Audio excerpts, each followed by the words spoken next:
On the morning of January 15th, 1947, Los Angeles woke to a discovery that would become one of the most disturbing crimes in American history. In a vacant lot in Leimert Park, a mother walking with her young daughter noticed something pale lying in the grass.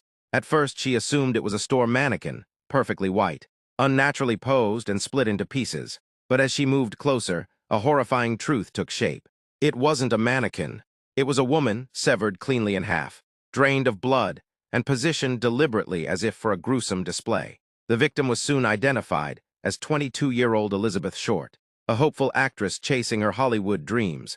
With dark curls, porcelain skin and striking features, she was known to friends as quiet and gentle, and to the press, who would soon sensationalize her death as the Black Dahlia. Elizabeth had come to Los Angeles seeking opportunity, but instead lived a transient, unstable life. She drifted between hotels, apartments, and the homes of acquaintances.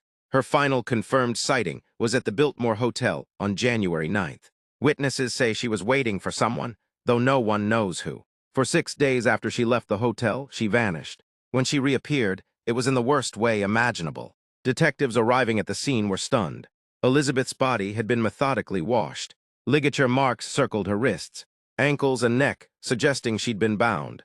Her face had been mutilated into a Glasgow smile. The bisection of her torso was performed with surgical expertise, the type of cut taught in medical schools, requiring precision and anatomical knowledge.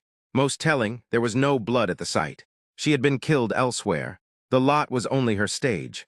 As news broke, Los Angeles descended into frenzy. Reporters, hungry for sensational headlines, swarmed the neighborhood, interrogated witnesses, and twisted Elizabeth's life into lurid fiction. Newspapers labeled her a seductress, a wanderer, even a criminal. None of it reflected the truth, but it sold papers. Then the killer made contact.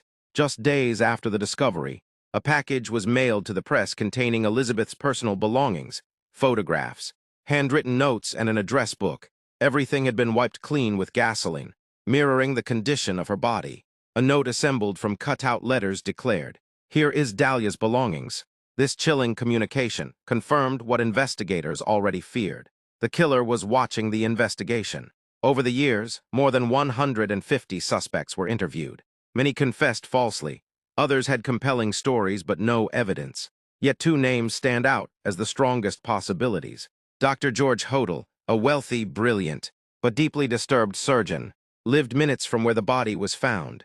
He had the skill, motive, and psychological profile. His home was bugged by police, and during surveillance, he was recorded saying, "Supposin' I did kill the Black Dahlia, they can't prove it now."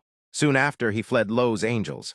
Another suspect, Mark Hansen, a nightclub owner who knew Elizabeth, had his name in her address book, which the killer mailed. He offered shifting explanations about their relationship.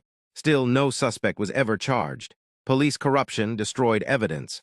Media interference and powerful social connections all clouded the truth. Files went missing, leads evaporated, witnesses changed stories.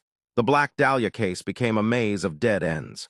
Today, the murder remains officially unsolved. Elizabeth Short has become a symbol, not of Hollywood glamour, but of its shadow, a reminder of the innocence lost in a city built on illusions, a victim overshadowed by one of the darkest crimes ever committed. The Black Dahlia is more than a murder.